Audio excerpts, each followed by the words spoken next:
Hello everyone, welcome back to the channel. Get PYQ की series बहुत जोर शोर से चल रही है और ट्रांसपोर्ट के क्वेश्चंस को हम डिस्कस कर रहे थे। अगर हम बात करते हैं पहले क्वेश्चन की तरफ चलते हैं। लास्ट लेक्चर में देखा तो जरूर देख लीजिएगा। पहला क्वेश्चन कह रहा है consider the following statement in the context of the geometric design of the road. तो अगर रोड की जो ज्योमेट्रिक डिजाइन, हाईवे इंजीनियरिंग में अगर सबसे इंपॉर्टेंट टॉपिक है वो हमारा रोड्स का ज्योमेट्रिक डिजाइन है। उसमें ये पहला पॉइंट बोल रहा है a simple parabolic curve is an acceptable shape of summit curve. सबसे पहले हम जान लेते हैं कि क्वेश्चन कहना क्या चाह रहा है। दूसरा पॉइंट बोल रहा है कि comfort to passenger is an important consideration in the design of summit curve. सबसे पहले एक पॉइंट समझते हैं, जैसे कि हमारी रोड होती है। रोड, अगर हम रोड बनाए तो ये मेरी रोड है, इसमें एक सेंटर लाइन जाएगी, यहाँ से हमारी एक सेंटर लाइन जा रही है। सेंटर लाइन का जो एलिवेशन है, जो सेंटर लाइन का एलिवेशन होता है, मतलब अगर हम बात करें ये जो सेंटर लाइन है, ये इसका जो एलिवेशन है, जो सेंटर लाइन का एलिवेशन है, इसी को हम बोलते हैं वर्टिकल अलाइनमेंट। अब यहाँ पर हम स्ट्रेटली बना सकते हैं, अगर इसकी बात करें, या तो हम स्ट्रेट बना सकते हैं या हम सर्कुलर आर्क प्रोवाइड कर सकते हैं। सर्कुलर आर्क प्रोवाइड कर सकते हैं या फिर पैराबोला प्रोवाइड कर सकते हैं। तो सर्कुलर आर्क और पैराबोला तो बहुत अच्छे हैं इन कंपेयर टू जो हमारे स्ट्रेट होता है, स्ट्रेट लाइन होती है। तो जो हमने पैराबोला प्रोवाइड किया है, बेसिकली पैराबोला इसलिए भी प्रोवाइड करते हैं क्योंकि इसको जो ड्रॉ करना है, इसको कंस्ट्रक्ट करना ईज है। और अगर हम बात करें, ये बहुत कंफर्टेबल ट्रांजिशन प्रोवाइड करता है वन ग्रेडियंट से दूसरे ग्रेडियंट में। सबसे पहला पॉइंट क्या हो गया, एमएस के लिए बहुत इंपॉर्टेंट है ये सब। तो ये क्या है, एक तो ले आउट करने में बहुत ज्यादा ईज रहती है। दूसरा ये क्या करता है, कंफर्ट प्रोवाइड करता है।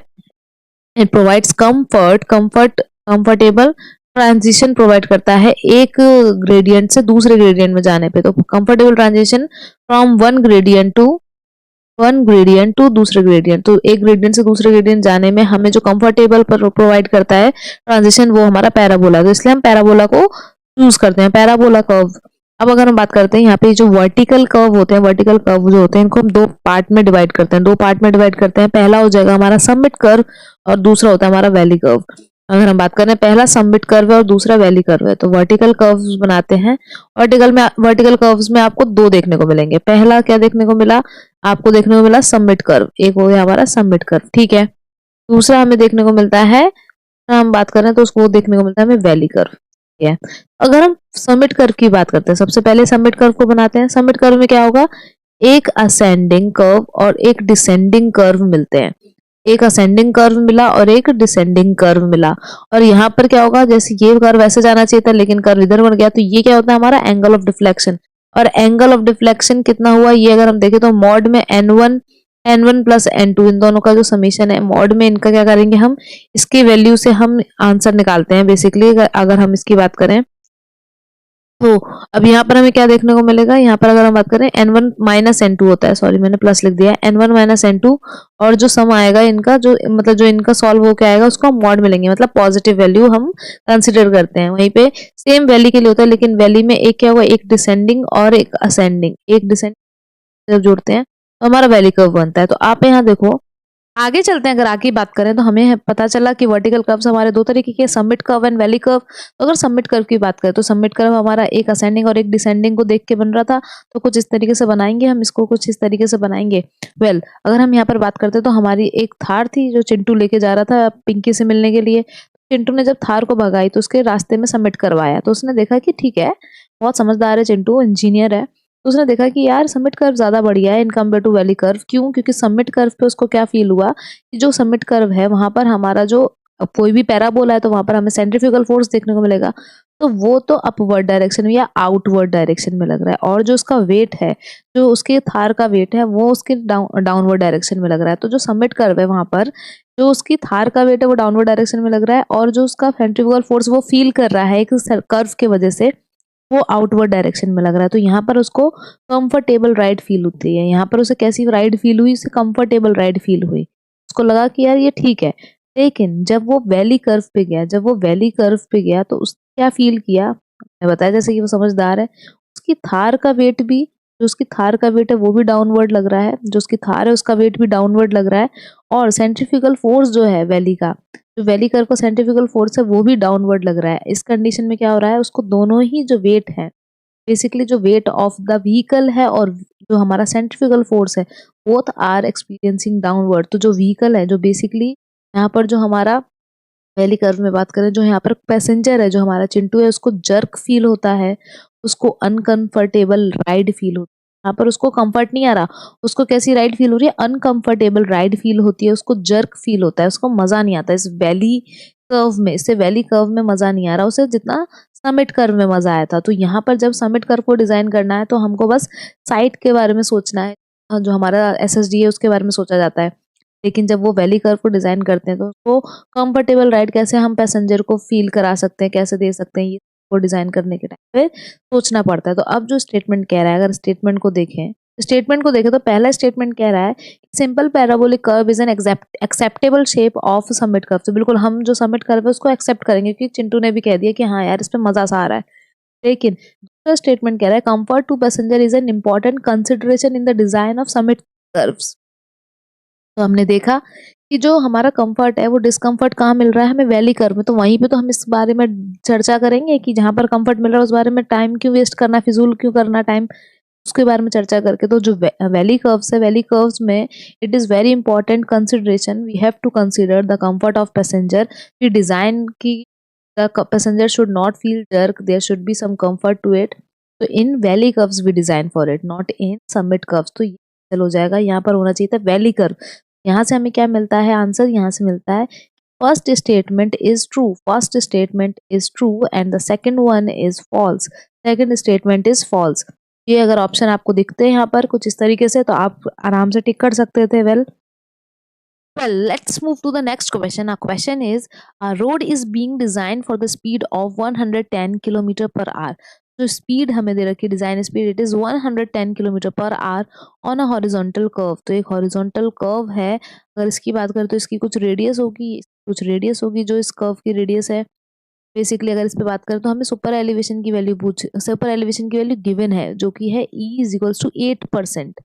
सही बात है, आगे बढ़ते हैं। वो बोल रहा है कि जो आपका साइड फ्रिक्शन लग रहा है, मान लो हमारे को पता है व्हीकल जो होता है हमारा अगर हॉरिजॉन्टल कर्व पे मूव कर रहा है तो हमारे यहाँ पर क्या होगा, यहाँ पर आपको देखने को मिलेगा एक सेंट्रीफ्यूगल फोर्स लग रहा है, जो कि P is equal to mv² होता है। ठीक है, अब आप थार चला रहे हो और आपको जल्दी से देखना है, ये जो चिंटू है थार चला रहा है तो चिंटू को जाना है जल्दी से पिंकी से मिलने, तो उसने बढ़ा दी स्पीड। अब अगर हॉरिजॉन्टल कर्व पर उसने स्पीड बढ़ा दी तो आप क्या देख सकते हो, जो हमारा सेंट्रीफ्यूगल फोर्स है वो डायरेक्टली स्पीड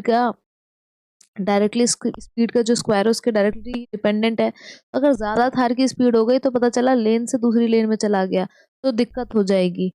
हाँ, तो यहाँ पर क्या है, बेसिकली हमें जो हॉरिजॉन्टल कर्व होता है यहाँ पर सोच समझ के काम करना पड़ता है। तो यहाँ पर जो साइड फ्रिक्शन है, बेसिकली अगर साइड फ्रिक्शन की बात करें वो क्या दे रखा है, 0.1 दे रखा है। साइड फ्रिक्शन क्या है, जो टायर और जो हमारी रोड है उसके बीच में जो फ्रिक्शन हो रहा है, जो फ्रिक्शन है उसका कोफिशिएंट हमें दे रखा है। ठीक है, यहाँ पर अगर सुपर एलिवेशन की बात करें तो जरा बताइए, इनर एज के कंपेयर में हम आउटर एज को उठाते हैं या फिर आउटर एज के कंपेयर में इनर एज को उठाते हैं?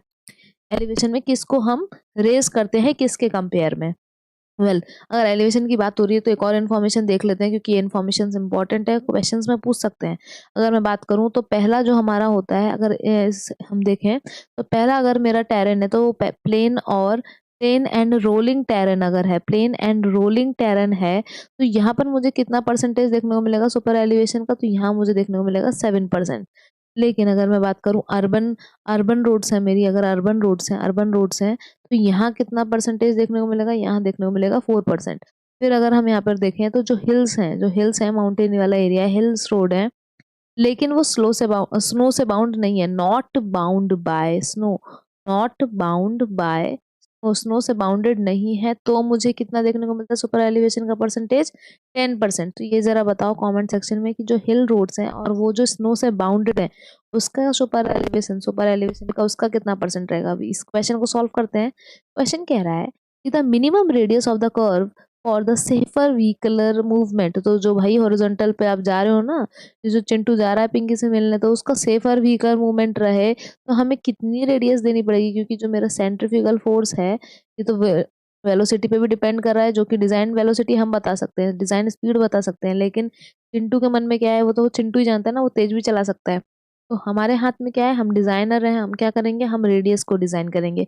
यहाँ पे minimum radius of the curve पूछ रहा है तो क्या फॉर्मूला लगता है, यहाँ पे फॉर्मूला लगता है हमारा बहुत ही इंपॉर्टेंट, याद होना चाहिए E plus F is equals to V square upon 127R। यहाँ पर E की वैल्यू हमें दे रखी है 0.08 प्लस F की वैल्यू दे रखी है 0.1 इक्वल्स टू वी स्क्वायर मेरे को दे रखा है 110 का होल स्क्वायर अपॉन में आ जाएगा 127 और R।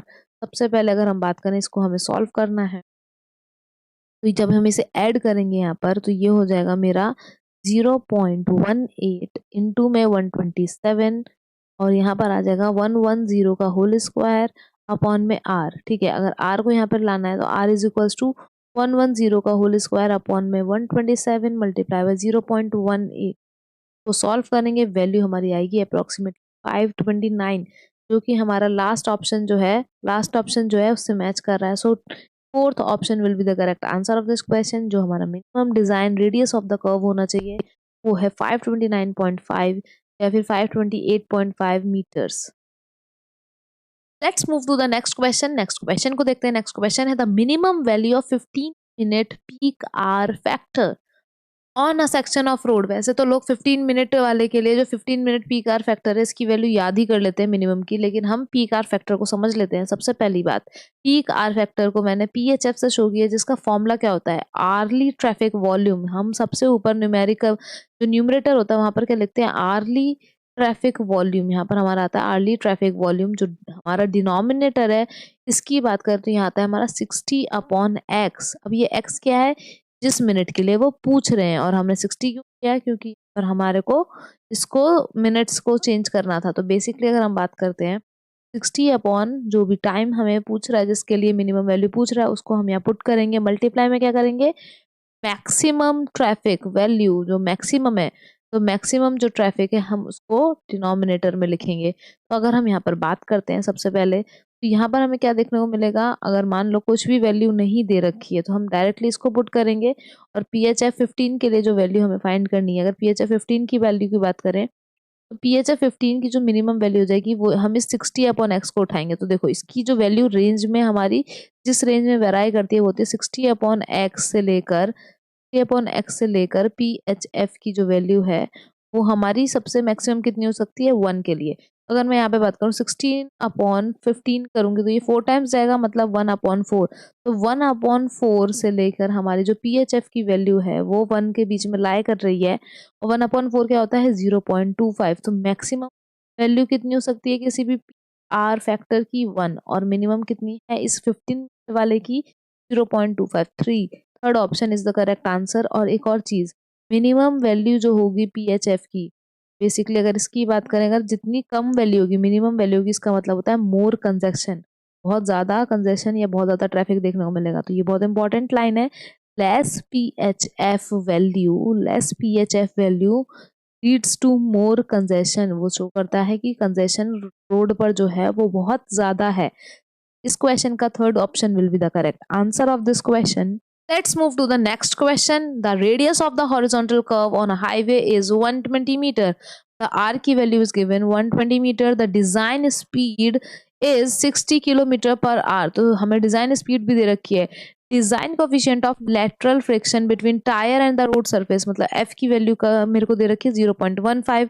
The estimated value of super elevation, कौन सी कंडीशन में, if full lateral friction is assume to develop, मतलब मुझे एफ की ये वैल्यू पूरी माननी है। इसका मतलब पहला तो यहीं तक हम कंडीशन निकालते हैं, ई प्लस एफ हमें पता है ये formula, E plus F is equal to V square upon 127 are.